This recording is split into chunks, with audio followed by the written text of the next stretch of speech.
Bonjour à tous, aujourd'hui on est avec la 4e génération de Honda Jazz. Et avec cette nouvelle voiture, Honda fait un drôle de pari. Pourquoi? Parce que c'est un monospace. Et vous le savez peut-être, les monospaces depuis quelques temps sont un petit peu tombés en désuétude. Ils représentent actuellement moins de 2% du marché en Europe, largement supplanté donc par les SUV. Malgré tout, c'est un pari cohérent puisque les 3 premières générations de Honda Jazz étaient des monospaces, donc il y a une certaine continuité. Et puis c'est quand même dans les petites voitures qu'on a le plus besoin d'espace et vous allez voir qu'en la matière, elle est assez étonnante. Je dis petite voiture parce que cette Honda Jazz fait 4,04 m de long, c'est peu ou prou la même chose qu'une Clio, donc une citadine. Par contre, elle est plus haute, elle fait 1,53 m, c'est 9 cm de plus qu'une Clio en hauteur. Cette Honda Jazz de 4e génération est uniquement proposée en hybride. Elle utilise un moteur essence 1,5 litre et 2 moteurs électriques. Je vous expliquerai le fonctionnement en détail un petit peu plus loin. Elle fournit 109 chevaux et en fait, une citadine hybride, il n'y en a pas 36. Il y a aussi la Yaris hybride et la Clio hybride. En attendant de voir les impressions de conduite et de vous expliquer comment fonctionne la partie hybride, on va faire un tour à l'intérieur et vous allez voir, ça vaut le coup. Dans cet intérieur, on remarque pour commencer les montants de pare-brise fins façon Citroën C4 Space Tourer, typique des monospaces, qui améliorent la visibilité de 3/4 avant, personne ne s'en plaindra. La planche de bord n'a droit qu'à des plastiques durs, mais la présentation est visuellement réussie, surtout dans notre modèle d'essai avec des inserts clairs qui rendent l'atmosphère plus chaleureuse. On apprécie les rangements assez nombreux disséminés dans l'habitacle. Les sièges avant sont censés être très confortables, mais nous n'avons rien ressenti de spécial à ce niveau, contrairement à un C4 Cactus par exemple. Entre les sièges avant prend place un airbag qui sert en cas de fort choc latéral pour que les têtes des passagers avant ne se cognent pas, rarissime. Et en matière de sécurité, toutes les aides à la conduite moderne sont présentes sur notre modèle d'essai en finition exclusive haut de gamme. Les places arrière constituent un point fort pour cette Jazz avec une habitabilité excellente, digne des catégories supérieures, aussi bien pour l'espace aux jambes que la garde au toit. Et ce n'est pas tout, on retrouve également les fameux sièges magiques, traduisez l'assise qui se relève pour permettre facilement le chargement d'objets hauts. Le coffre en position normale reste à 300 décimètres3, dans la moyenne pour une citadine, sans plus, mais il faut dire que la batterie située sous le plancher de coffre condamne cet espace.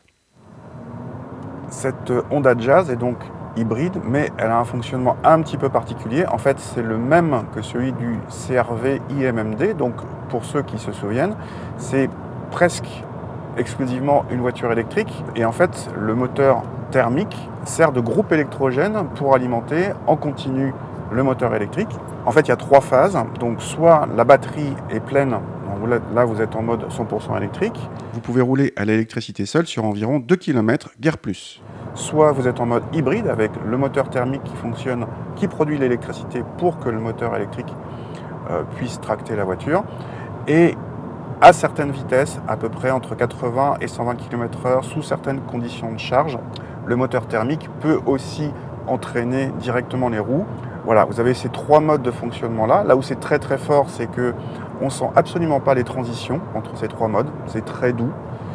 Il faut quasiment regarder le petit voyant EV au tableau de bord pour savoir qu'on est en électrique ou pas. Le petit reproche, c'est quand on appuie fort sur l'accélérateur, on entend beaucoup le moteur et Honda a fait l'effort de faire comme s'il y avait des passages de rapport, ce qui n'est pas le cas, mais on a comme un étagement de boîte artificiel et on sent que c'est artificiel, mais on apprécie l'effort. Merci Honda. Cela permet en effet d'éviter l'effet scooter habituel typique des boîtes CVT. Au niveau des performances, c'est tout à fait suffisant. On est en 10 secondes 4 pour le 0 à 100, 32 secondes pour le 1000 mètres des polarités. C'est surtout agréable en ville avec 253 Nm de couple disponible dès le début, comme une électrique. Donc là, on a vraiment l'impression à basse vitesse qu'on a beaucoup de couple et que ça relance très facilement.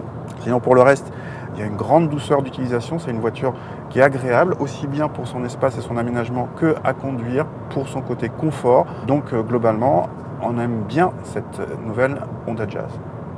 Surtout qu'elle a le bon goût de se montrer sobre. Nous avons mesuré 5 litres tout rond en moyenne, aussi bien que la Clio hybride pourtant moins haute, et mieux que la précédente Yaris hybride, la nouvelle génération arrivant incessamment. Toutes les autres citadines essence sont bien plus gloutonnes. Bravo donc à Honda qui propose ici un modèle à la fois spacieux, confortable, astucieux, sûr et particulièrement sobre pour pas trop cher. Notre modèle coûte 25 000 € en haut de gamme, mais la Jazz hybride commence à 22 000 €. Enfin, si vous n'aimez pas le look, il existe une Jazz Crossstar, la même techniquement mais rehaussée et avec des attributs extérieurs de SUV que certains pourront trouver plus sexy, mais elle coûte également 2 000 € plus cher.